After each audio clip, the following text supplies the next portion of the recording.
Welcome back to the 85 Grave Show. Tonight, it's our Season 2 premiere as we revisit the death of charismatic ACDC frontman Bon Scott, who died mysteriously 40 years ago tonight. First, a brief introduction and background of Bon's life, music, and untimely death. Next, an in-studio discussion on the misdeeds and misadventures that brought on the demise of the rising star. Also, we investigate the connection of Bon's lyrics to infamous serial killer Richard Ramirez, the Night Stalker, who credited Bon's lyrics as the catalyst for his murderous rampage. Last, we travel to East Dulwich, London, England, to show you the exact location where Bon spent his final moments alive.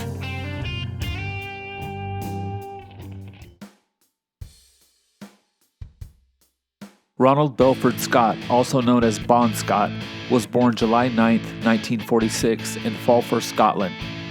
At the age of 6, Bon and the Scott family relocated to Melbourne, Australia.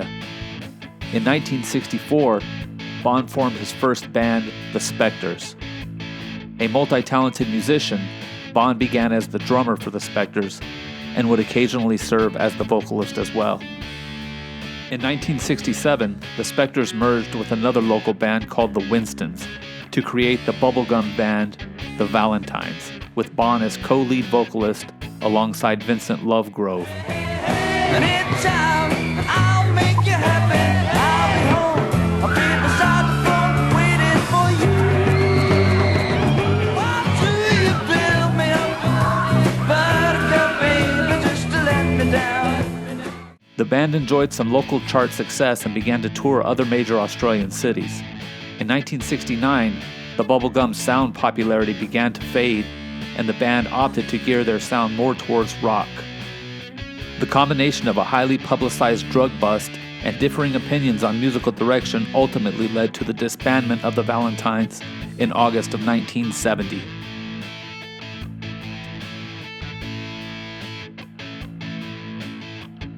In late 1970, Bon relocated to Adelaide, Australia, and joined the band Fraternity.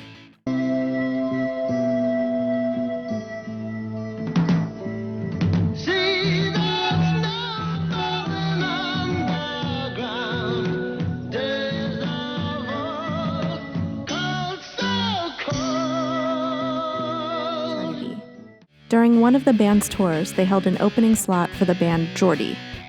Geordie was coincidentally fronted by Bon's ultimate ACDC successor, Brian Johnson. In early 1972, Bon married Irene Thornton. In 1973, Fraternity went on hiatus, and Bon began singing with the group Mount Lofty Rangers. On May 3, 1974, Bon had a major argument with a member of the Mount Lofty Rangers and stormed out of rehearsal highly intoxicated and belligerent. After speeding off on his Suzuki GT 550, Bon was flung from the motorbike in a devastating crash. He spent 3 days in a coma and nearly a month in the hospital. According to his wife Irene, he came very close to death. Alongside his massive injuries, his voice was also damaged. It became much raspier in what would become his signature sound. In 1974, Bon was working as a limousine chauffeur. One of his clients was the band ACDC, whom Bon used to drive to and from hotels and concert venues. ACDC at the time was fronted by singer Dave Evans and were just beginning to taste regional success. Although the band was drawing bigger crowds, money was not yet plentiful, as is often the case early on in a band's career. This led to a rift between Evans and the band as well as band management. During a band meeting, it was mutually decided that Evans would finish the remaining dates on the tour, then he and ACDC would part ways. ACDC continued to perform live after Evans' departure, and in August of 1974, they performed as an instrumental in Adelaide. The band's founders, Angus and Malcolm Young, were Scottish-born Australian immigrants just like Bon, creating an instant bond. There were, however, reservations of having Bon try out to front the band from both sides. Bon felt the band was too young and inexperienced, and he also questioned the band's ability to rock. The Young brothers' retort was that they felt Bon was too old to rock. They eventually decided on a rehearsal, and in the dawn morning hours of October 24th, 1974, Bon became the new frontman of ACDC. With Bon fronting the band, ACDC began a meteoric rise, which included arena tours around the world and chart-placing albums such as High Voltage, TNT, Dirty Deeds Done Dirt Cheap, Let There Be Rock, and Powerage. ACDC would eventually become one of the best-selling bands of all time, thanks in great part to Bon's contribution to the band's early sound and success.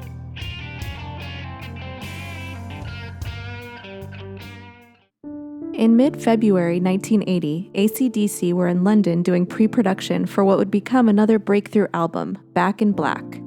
Malcolm and Angus Young were working on 2 songs, Have a Drink on Me and Let Me Put My Love Into You, with Bon sitting in on drums for the session. On the evening of February 18, 1980, Bon partied at the London concert venue, Music Machine. Bon was with friends, although mystery surrounds the number and identity of the friends he was with. Some say Bon had not been drinking that night, and some say he had a very high quantity of alcohol. There are also unconfirmed accounts of Bon snorting heroin inside the Music Machine that night. A friend with Bon that night is on record with a presumed alias of Alistair Kinnear. Kinnear owned a Renault 5 automobile. Bon either passed out inside the Music Machine or nearly passed out. At that point, Kinnear volunteered to drive Bon to his apartment. They left the Music Machine around 3 a.m. on the morning of February 19, 1980. Bon was already unconscious from whichever toxins he had ingested by the time they arrived to Bon's apartment. Kinnear went to the door to see if anyone was home, but nobody answered. Kinnear then decided to take Bon home with him. Upon arrival to Kinnear's home at 67 Overhill Drive in East Dulwich, London, Kinnear realized he was unable to move Bon to get him inside the house. Kinnear again tried to call Bon's live-in girlfriend but was unable to reach her. Kinnear was, however, able to reach an ex-girlfriend of Bon's, Silver Smith. Smith told Kinnear that it was a very common occurrence for Bon to pass out and told him that it was best to just leave him in the car and let him sleep it off.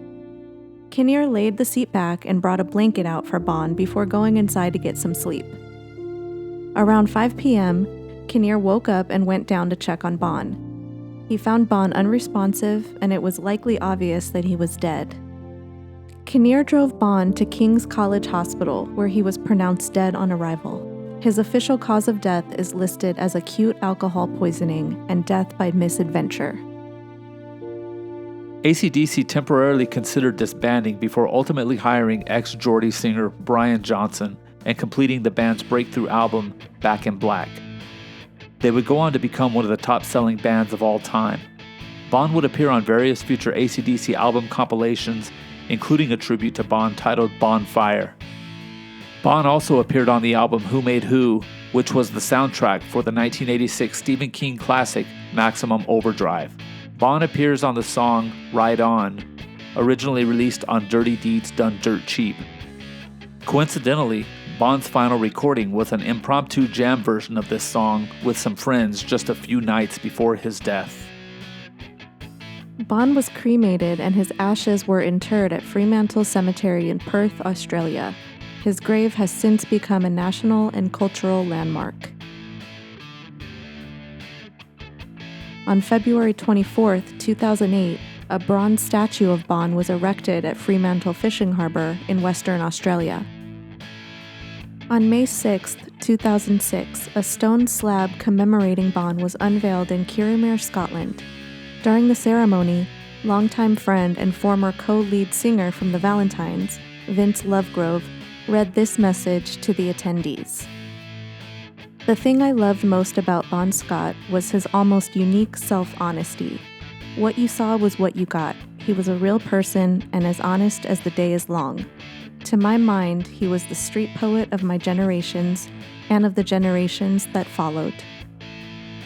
On April 30th, 2016, a life-sized bronze statue was unveiled by former AC/DC bassist Mark Evans in Bellies Brae Car Park, Kirriemuir, Scotland.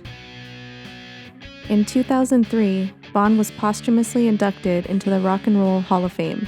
His nephew was present to receive the award on Bond's behalf.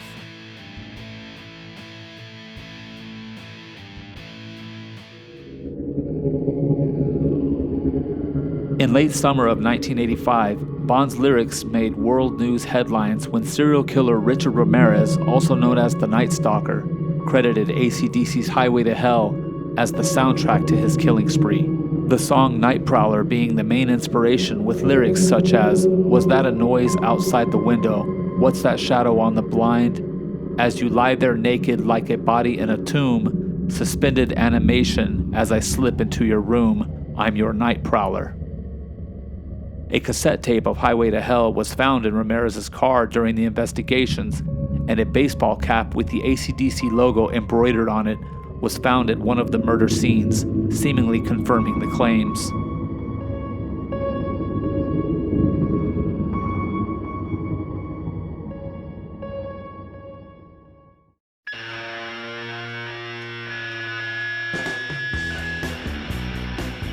Welcome back to 85 Grave, Season 2, Episode 1. Do you think we would ever make it to Season 2? Yeah. Do you think we'd ever be pretentious enough to call it Seasons? Oh my gosh, it's been a minute. Not really. We just did one in December, and we've now started our true crime podcast series, which we already did one episode, The Murder of Cassie Jo Stoddard. It's not on video yet because we wanted to put our real season 2, because that's like an addition.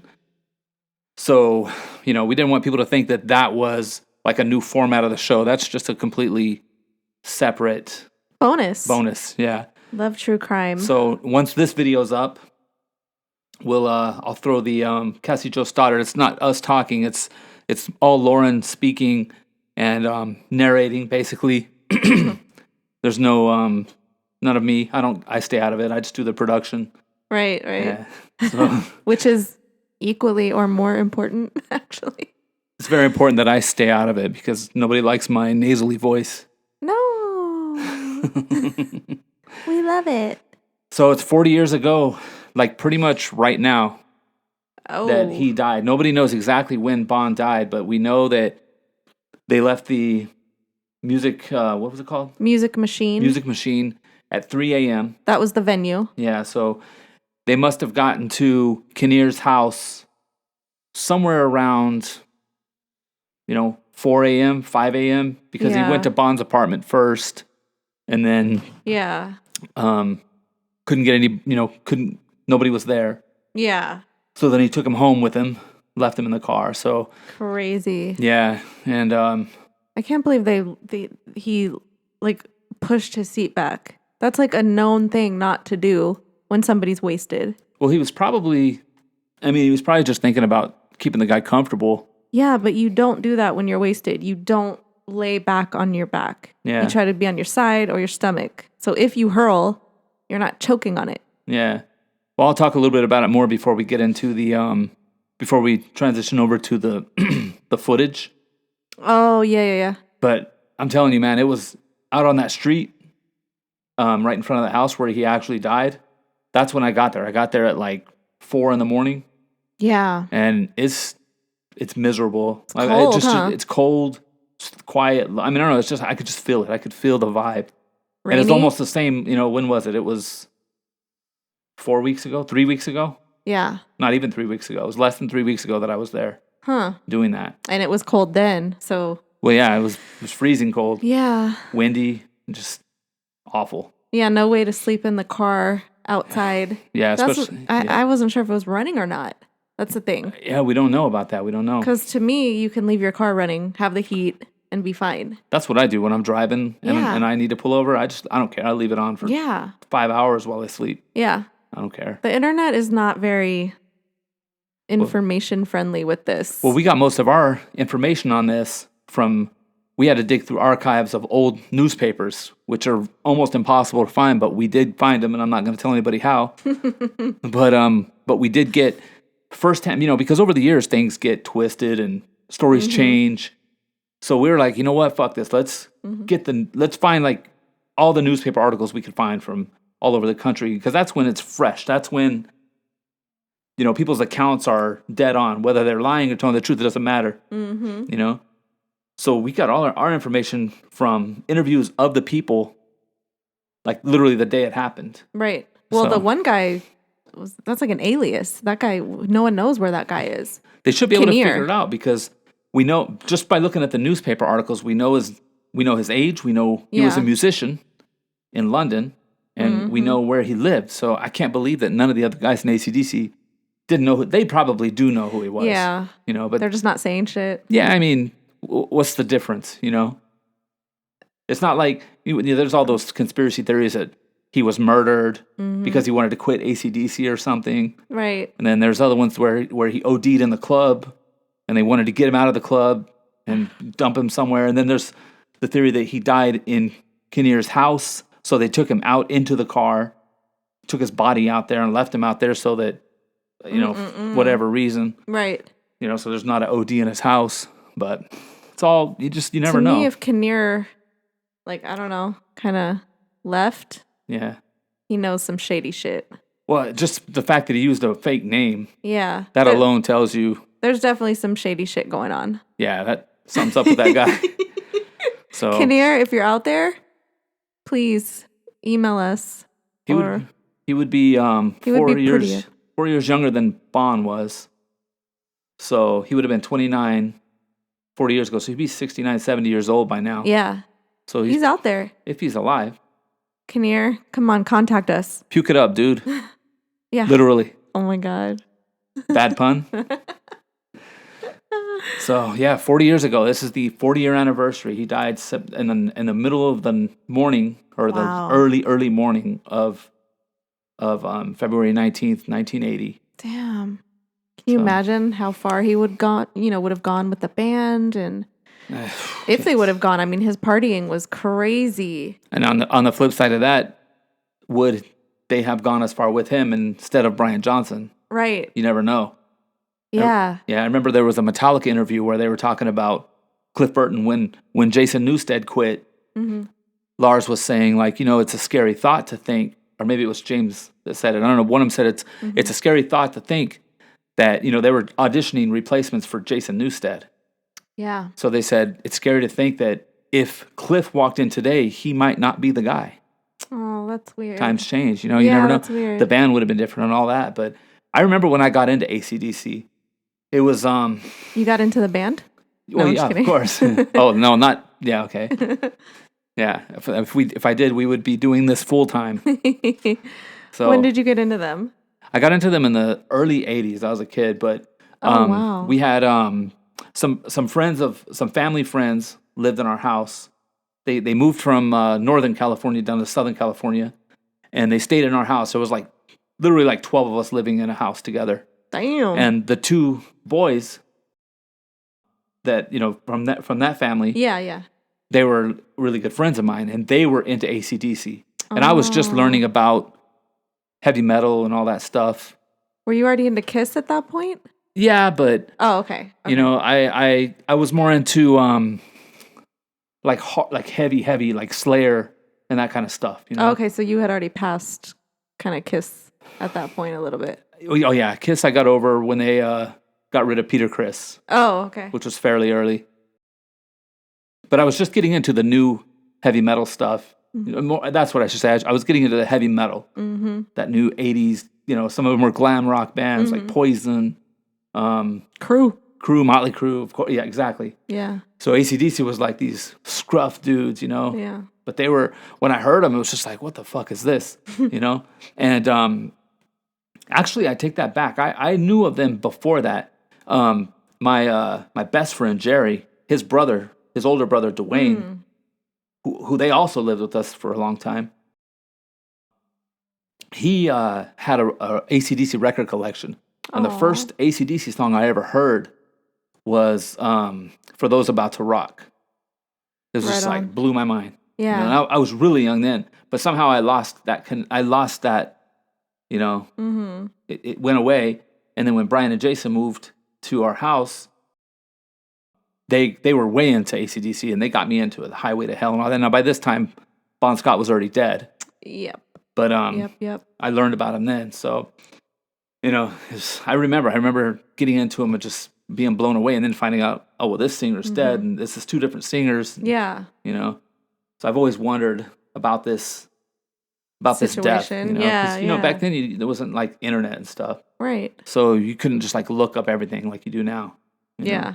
You had to read magazines and whatnot. Wait for the issue to come out. Get 20th hand knowledge from burnouts, from dope heads. Oh yeah, Bon Scott, he drove his car off a cliff. Oh my God. Yeah, people are always coming up with stupid shit because they don't know. But yeah, he was a rough guy. I know we didn't really talk about that in the narration, but he was a really rough guy. He was always getting into street fights, and he had all his teeth knocked out from fighting and from motorcycle wrecks and all that kind of shit. Yeah. So back to that night at the Music Machine. So that guy, Jesse Fink, he wrote that book, right? Yeah. So I watched his interview, and I don't know, man, that guy seems shifty to me. I don't know why. He just, I don't know. He seems shifty. That doesn't mean he's not telling the truth. Right. I don't know. He just seems shifty. They started asking him questions, and he started getting weird, and even the hosts were like, but obviously he's bothered by it. Yeah. I don't know what his relationship to Bon Scott was, but obviously he cared a great deal about him. Mm-hmm. So, but he says he has witnesses that saw Bon snorting heroin at the Music Machine. So that makes sense that, if he OD'd and then, they put him in the car, and that happens a lot. When somebody ODs, nobody wants that on their hands. They don't want it in their house. They don't want it in their venue, whatever. Yeah. But at the same time, how would they miss that in the autopsy? You know? You wouldn't. Unless they did a cover-up or something. I don't know. His family didn't want that out. I don't know. The family can't cover up an autopsy report. Yeah. I mean, they posted it. I couldn't find it, but I could have found it, but wasn't really worried about it. But we know that the autopsy says acute alcohol poisoning. Mm-hmm. And death by misadventure, which just means... I love that word. Yeah, it's pretty cool. I guess if you're going to go, that's the way to go. So, misadventures. But yeah, there was all these different accounts of some say he was murdered, whatever, So we really don't know exactly. The only people that know would be whoever Alistair Kinnear is. Yeah. Whoever he is, he's the only one that really knows. And that Jesse Fink, he says there was 2 or 3 other people with him at the music. Why do I keep forgetting? Music machine. I keep forgetting the name of that venue. I don't know why. Venue, yeah. Yeah. But now whoever those 2 guys are, who knows? Right. But whoever does know, they're obviously never going to say it. Mm-hmm. And at this point, even if they do say it, it's going to be like Jimmy Hoffa, where it's like, well, okay, is this really true or not? Right. So I don't think anybody will ever really know. No, it's kind of a mystery, but very interesting. It's a big mystery. Yeah. Yeah. Very interesting story. Definitely. Did you see that part where that video of Ozzy Osbourne talking about that song "Suicide Solution"? No. So there's an Ozzy song, one of his solo album songs. It's called "Suicide Solution," and he says he wrote that song about Bon Scott. It was after Bon Scott died. What? Now, the bass player Bob, what's his name, Daisley? On who, ACDC or Ozzy? Ozzy. Oh, I don't fucking know. That's the guy that's always suing Ozzy and Sharon for back royalties. He played on Diary of a Madman, I think. Oh, okay. He was the bass player. But anyway. I'm bad at those kind of names. I kind of am too. I just find this out as I'm reading it. Yeah. But anyway, he come out and then said, oh no, Ozzy's full of shit. I wrote that song. Meaning Bob Daisley wrote it. And he said he wrote it about Ozzy and that was written before Bon Scott died. So, Ozzy probably loses time quite a bit. Or maybe he's just sensationalizing. I don't know. Yeah. It's hard, I don't know. I feel like I believe Ozzy. I want to believe it, but I mean... He's like the man on the couch. Yeah. I believe him, yo. I don't know, because I don't know how that song would have anything to do with Bon Scott. It's not like he killed himself. I don't know. I just want to believe Ozzy, honestly. Yeah. So, but yeah, I remember, like you said, he was having he wanted to quit. I saw that article too, where, because he didn't like heavy metal music, or he didn't listen to it. He listened to like the Pretenders and Steely Dan and all that, that mellower stuff. Well, we saw what band he was in before him singing. Yeah, that's right, the Valentines. Yeah, that's a really good song. It is. That's what, I found out that they didn't write that song. They just covered it, but they sounded exactly like the original. Yeah. So, but it was a hit. I mean, they were on the charts and on TV and stuff, which back then was a big deal. It was kind of weird seeing him up there like that. Yeah. Are you going to put that in the video? Yeah, later? I'll throw the video up. Oh, cool. Because there's no way I'm going to not get copyright strikes on this because we got to put ACDC music into it. So Strikes. there's no way around it. Damn it. And that co-singer, that co-lead singer of the Valentines, his name was Vincent Love something. Lovegrove. Yes. Was that Vincent? I know that fucking name. Right? They stayed friends all the way up till his death. Oh. You know? Like you read in the narration, that's who did his kind of like little eulogy speech he said when they really unveiled nice that things. stone slab. Yeah. But also when Bond got in that car wreck, or that motorcycle wreck, and he couldn't work. Because what happened was that Lovegrove guy, he became a producer and a band manager. So he was managing. I think he was managing. What was that band he went to? The Fraternity. Is that what it's called? Fraternity. He was managing that band, and that's the band that went on hiatus. Then Bon Scott was singing for that band. The Mount. What was it? Wow. You read it. Yeah, I read it, but that was earlier. Yeah, well, the I'm Mount bad with something all these somethings. names. Yeah. And then they had the fight, and he went off and got in the motorcycle wreck. Yeah. Well, that Vincent Lovegrove guy, Lovegrove, will you verify that name so I don't keep saying his name wrong? Yeah, Vince Lovegrove, I believe. But anyway, he helped take care of Bond while he was hurt, and while he was recovering, him and his wife would give Bon Scott like odd jobs to do, painting and whatever stuff he could do while he was healing from his injuries. Yeah. So that he could make some money and do something. That's cool. Was that right? Yeah, Okay, Lovegrove. Cool. Yeah, I can't believe I pulled that name out of my ass. Hey. You're welcome, I'm everyone. glad one of us can concentrate. So, yeah, man. That's cool. That's really cool. Yeah. Did you know that when the Who Made Who soundtrack came out, that was the Who Made Who album. That was the soundtrack to Maximum Overdrive, obviously. Stephen King. Yeah, Stephen King, man. He's always in it. The man, the myth, yeah, I mean, the legend. That is such a good movie. It's a great movie. And it's on our an roster. awesome soundtrack. All the sound. Yeah, that song DTs. I don't know why I never noticed, but all those songs are Brian Johnson songs, but then Ride On is on RIDE, not Ride On, like Ride On. Right on, bro. Every time I say it, I think, man, that sounds like I'm saying Ride On. Yeah. Yeah. Like you would never even say that. Oh, I say that all the time if I'm not paying attention to you. If you ever hear me say Ride On when you're talking to me, I'm not listening to you at all. I'm like, right on, man. You just gave it away. Right on. I just blew it for myself. Yep. But they don't listen to this, so I don't have to listen to them. Exactly. Right? It's a fair deal. Fuck 'em. But I didn't notice that was Bon Scott was singing on that one. Oh, okay. It just never occurred to me. On that soundtrack. Yeah, because they just took a song from Dirty Deeds Done Dirt Cheap because that came out in '86. He had been dead already 6 years. Damn. So they just took a song from the back catalog. There might have been another one on there or two. Or I don't. For all I remember, I don't remember. Damn. But yeah, that was pretty cool that he was on that. It makes sense too, Yeah. So let's talk about the Richard Ramirez stuff. Oh my gosh. Yeah, That's I remember creepy. when this shit was happening. It was there was headlines about it where Richard Ramirez was just straight up saying ACDC made me, their lyrics spoke to me and made me do all this crazy shit.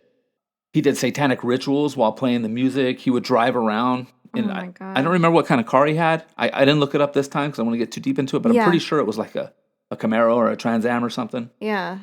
But when they arrested him and they found the tape in his car, Highway to Hell and stuff, that was like his soundtrack. Oh my God. I hate to, I got to bring this up.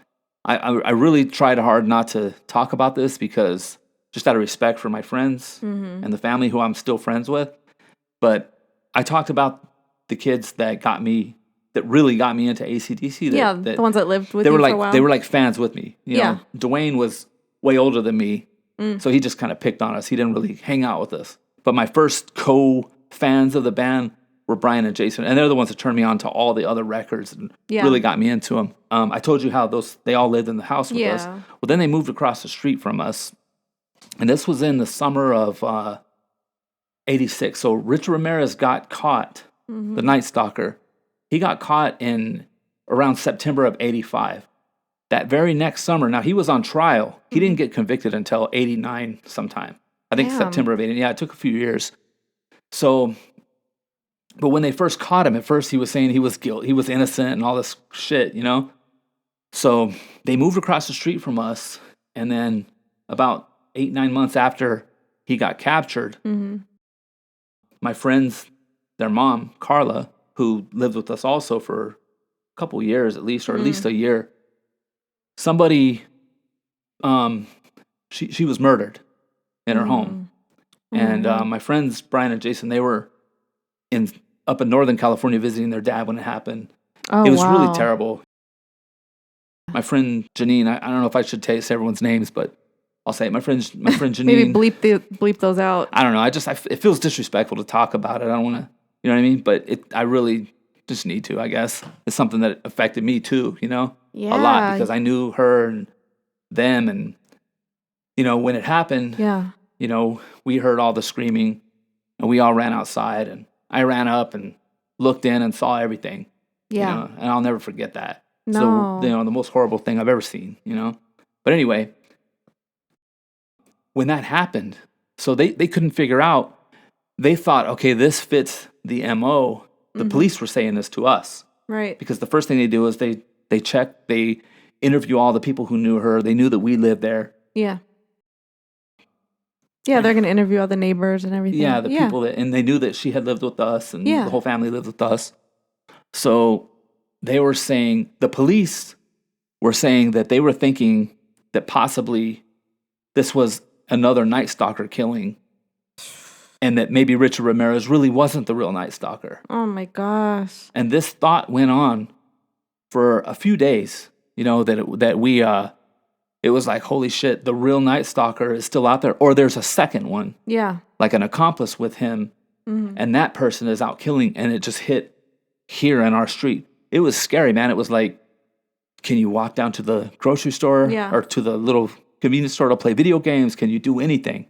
It was scary.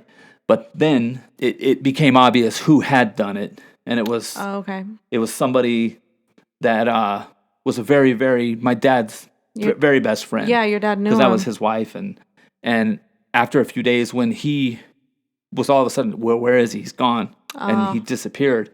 Then it became pretty obvious, and then he became the suspect, and they didn't find him for years, you know. But anyway, it's kind of a weird tie-in that they got me into ACDC, and then the Night Stalker really weird thing, and you know that's probably where my obsession with Bon Scott comes from. Yeah. You know, aside from just their music was killer. That's a deep. Yeah, that's deep. Yeah, it was crazy, man. Wow. Yeah, but anyway, What the hell? Yeah, it was pretty I remember wild. when I was reading the Night Stalker left an ACDC hat at one of his crime scenes. You know, he was super into it. Yeah. Obviously, you know, I would never blame music for. Yeah. People are. I don't know. There's no way. I mean, if you're gonna do some shitty stuff, you're gonna do it anyway. Yeah. You know, if you're so messed up that music can make you do something like that, then you're fucked up anyway. Yeah. You know? Right. So obviously we're not blaming ACDC for of course anything. not. But back in the 80s, you know, everything was blamed on heavy metal. Mm-hmm. They would play shit backwards and say it's like would say, demons and Satan. One of the articles said that ACDC stood for Antichrist, Devil's Children, or some shit. You know what I mean? Nice. Yeah, Okay. and that's what they were looking for. They were looking for all that kind of that band Wasp. We Are Satan's People. Oh my! You know, come on, people. All the Ozzy Osbourne. So, well, and it's the same. It's still the same, but now they blame it on whatever. You know what I mean? Yeah. I don't even want to get into politics, but oh yeah, no. It's the same. It's the same mentality. It's just back then it was a little more dumbed down. It was like, oh well, yeah. You know, the heavy metal bands are giving what's that word? Subliminal messages in the music, and it's making people crazy. Now they're saying the video games. And all that. It's not that. Right. Human beings are shit by nature, and that's what happens. People get stressed out and Except they fuck all off. you guys, all of our fans. Yes. Well, no, you guys must be pretty fucked up to be interested in this stuff with us. You know, We love you. we love you guys. We're at almost 25 minutes, so I'm going to get into what it was like to be on the street on Overview Drive that night. I mean, like I said, we got there at like Yeah. it was like I said, 4 a.m. We stayed out there for probably an hour and a half. Luckily, because our tour ended in London, and this was just a few weeks ago, and I've been planning this for a long time. I also got a bunch of other stuff for other episodes, which you will see. I'm not even going to say when, but you'll see soon. Stay tuned. Yeah, but this was the one that we had to get out first because the 40-year anniversary, and it was just, Yeah. it was time. Mm-hmm. So, but being there, knowing that, okay, it's the same time at night, it's the same time in the morning, and you could just feel it. You could feel like, I mean, it would just be a miserable. I mean, England, weather in England and London and everywhere is just fucking miserable to me. Yeah. I don't like it. You'd probably love it. Was it rainy there? I mean, it wasn't raining at the time. Yeah. But it still felt wet. Yeah. It I like gloom, but I don't necessarily like rain. Yeah. So that might be okay for me, but I don't know. It wasn't even it hadn't even been raining. It just everything just felt like humid. like humid in the cold. Yeah. It just felt just chilled, wet, moist, chilled to the bone. Yeah, just uncomfortable. Oof. I can't imagine sleeping in a car, being drunk and sick and yeah. Well, he was miserable. passed out, obviously. Yeah, but that's the only way to sleep in a car like that when you're totally blitzed out. Yeah. But yeah. I mean, just miserable, man. Yeah. So. And he brought him a blanket. Cool. So, that's not really gonna help much. Yeah. But. Well, it was the same weather, same season. Yeah. Everything, just 40 years earlier. Yeah. Or 40 years later. Well, we have the global warming issue. Oh, yeah. So it's what, a half a degree warmer than it was 4,000 years ago? So take that into consideration.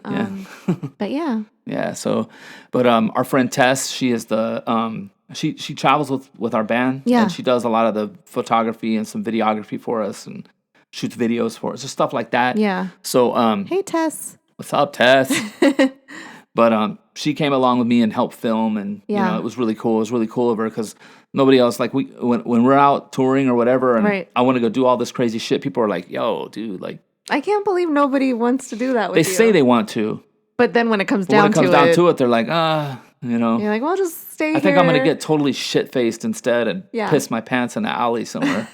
That sounds like more fun to some people, I guess. Me, I'm like, I get done. I can't wait to get off stage and get my shit packed up and get the fuck out of there so I can go check stuff out and film and just see stuff, Yeah, I mean, you're traveling. You might as well. Yeah. I don't know. Even though I've been to London like 20 times at least, still like. But you've never done what you did this time. No, this time. We can't talk about the other stuff. But not yet, but this time I rented a car and just fucking went for it. Driving on the wrong. I've driven like that in Scotland and Ireland also. Yeah. But you don't ever get used to it, man. It's fucked up. It's tough. That seems scary to me. It was, man. That's why I usually don't get insurance on rental cars, and I had to get it. I got it this time, and luckily I did because I damaged the car a little bit. So got a little scratch there. Yeah. So definitely thanks to Tess for helping out, and you'll hear her name for a few times this season. Oh, we get to say season. Yeah. So I hope you guys are excited. I hope so too. So, well, we better cut off now. I'm going to get to the footage. Yes. There's a lot. Yeah. So you guys are going to be stoked. Definitely. Oh wait, we do have some other cool stuff. Definitely check out the true crime stuff. We're going to update the website. Once we put the video up, you'll see all the coinciding stuff for the website, and maybe I'll put some of these newspaper articles up on Bond. Yeah, those are really cool. Yeah. So I can put them in the video, but I don't know if I can. I don't know if you can. We won't be able to really read them because they're going to flash by quick. True. Well, people can pause it if they want to read it or something. Yeah, I guess so. Maybe. Our fans are very smart. Yeah. They will figure it out. Yeah, they'll figure it out. So we got some great stuff coming up. We got. I can't wait for the Texas trip. We're going to Texas. We can't say what movie we're going to film in Texas. We can't say what movie we're going to cover out there because it's going to be very hard to figure out. But we get to meet up with the Guts podcast guys. They're going to roll with us. We're also doing 2 GUTS. G period, U period. Yeah, the fucking coolest You guys should check out their podcast for reals. You better check it out. Definitely. I posted it today. I posted that they got a new episode coming out tonight as well. Hell yeah. Yeah. So hell yeah. They pump out those episodes. They're great. Yeah, they're on it. We need to be more like them. I can't help it. They're on it. I can't. I'm gone all the time. I just spent the whole. I've barely been home this year for 2 weeks, 3 weeks. know.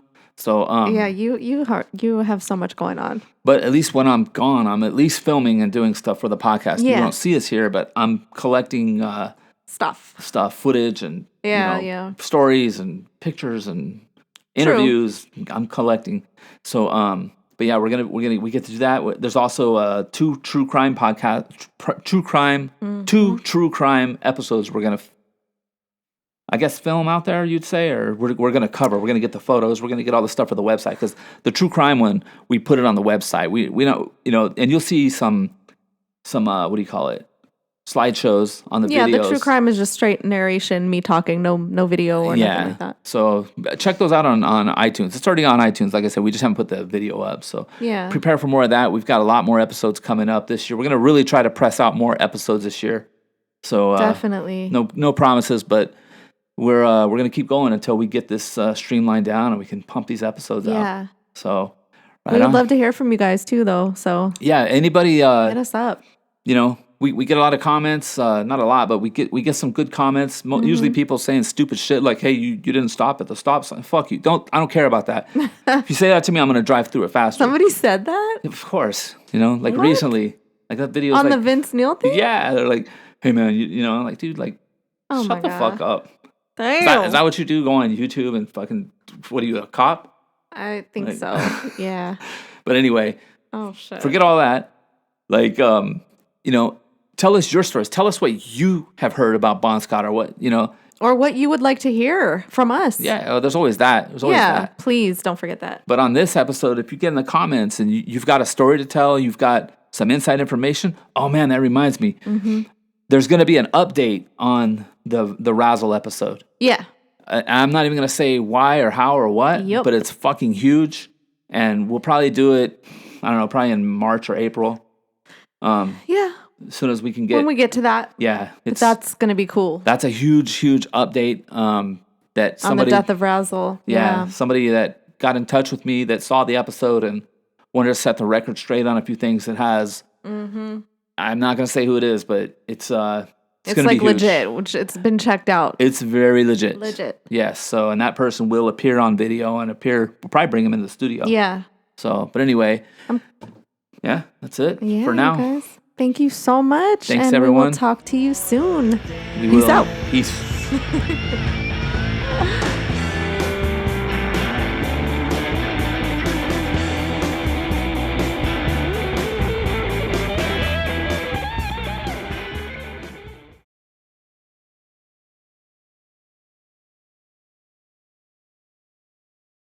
Okay, this is where Bon Scott died. He was parked right here, right in front of this house, or this flat, whatever this is. Almost 40 years ago to the day. We're about 20 days away from it being 40 years exactly that he died. He died February 18th, 1980, or the night of the 18th, the early morning of the 19th. And for us, it's the early morning, January 29th, 2020. So this is it. This is the gate. And right here is where it was parked. Right here in front.